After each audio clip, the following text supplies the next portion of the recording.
Dr Assia Hassen est allergologue et pratique à la clinique d'allergie et d'asthme de Montréal, dont elle est cofondatrice, ainsi qu'à l'hôpital Charles-Lemoine, affilié à l'Université de Sherbrooke. L'objectif de cette capsule est d'outiller les professionnels de la santé afin qu'ils puissent mieux renseigner leurs patients sur les symptômes d'anaphylaxie et favoriser l'administration de l'épinéphrine au moment opportun.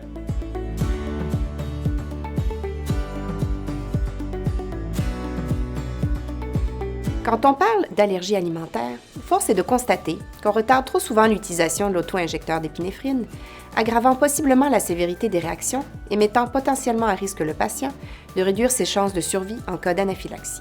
Rappelons d'abord les symptômes d'une réaction allergique. En effet, 4 systèmes peuvent être impliqués: le système cutané, gastro-intestinal, respiratoire et cardiovasculaire.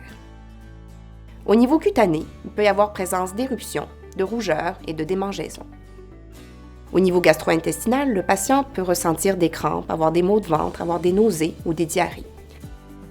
Au niveau respiratoire, il peut y avoir présence de dyspnée, de respiration sifflante ou de toux. Finalement, au niveau cardiovasculaire, les symptômes peuvent être plus subtils. Il peut y avoir simplement un étourdissement ou un changement de l'état de conscience et carrément une perte de conscience. On parle d'anaphylaxie quand il y a des symptômes dans plus d'un des systèmes énumérés et carrément un choc anaphylactique quand il y a un compromis cardiovasculaire. Il est important de bien expliquer aux patients quand utiliser l'auto-injecteur d'épinéphrine. En effet, on doit l'injecter lorsqu'il y a présence d'un symptôme grave ou au moins 2 symptômes légers dans 2 systèmes. La présence de symptômes légers peut poser un véritable dilemme.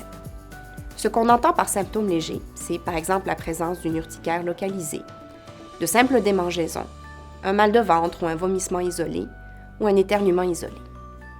On va parler de symptômes graves lorsqu'il y a présence de vomissements répétés, une urticaire ou une enflure généralisée, la présence de larmoiement et d'écoulement nasal profus, ou bien des difficultés respiratoires, une respiration sifflante ou une toux incessante. Symptômes très graves sont aussi changement ou une perte d'état de conscience.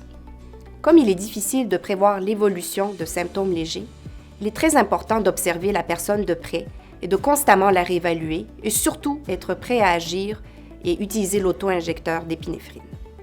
Dans le doute, il vaut mieux l'utiliser plutôt que de s'abstenir.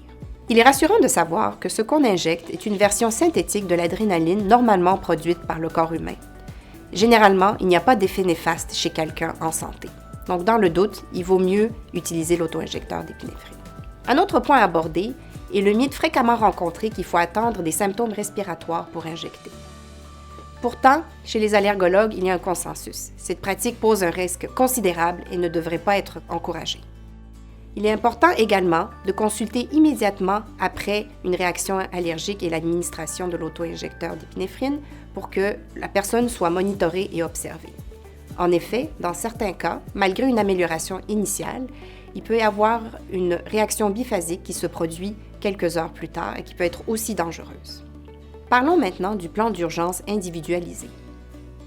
Ce plan se veut un outil qui puisse suivre le patient dans différentes situations afin que lui et son entourage sachent réagir lors d'une réaction allergique sévère. Le point le plus important est que dans une situation critique, lors d'une réaction sévère, il ne faut pas hésiter à utiliser l'auto-injecteur d'épinéphrine.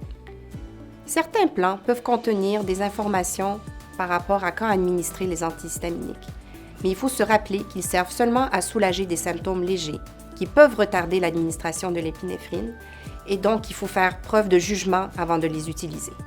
Voici en conclusion l'information qu'il faut réitérer auprès de vos patients et de leur entourage. Cette portion de la capsule est disponible sur le site d'Allergie Québec si vous souhaitez leur faire parvenir. Rappelons-nous les 4 systèmes qui peuvent être impliqués dans une réaction allergique. Le système cutané, gastro-intestinal, respiratoire et cardiovasculaire. Il est nécessaire d'utiliser l'auto-injecteur d'épinéphrine en présence de 2 symptômes légers et plus dans au moins 2 systèmes ou d'un symptôme grave. Rappelons les symptômes légers, soit l'urticaire localisée, des démangeaisons, un mal de ventre ou un vomissement isolé, ou un éternuement isolé. Au niveau des symptômes graves, on parle de vomissements répétés, d'une urticaire et une enflure généralisée, de larmoiement et d'un écoulement nasal profus, de difficultés respiratoires, une respiration sifflante ou de la toux incessante.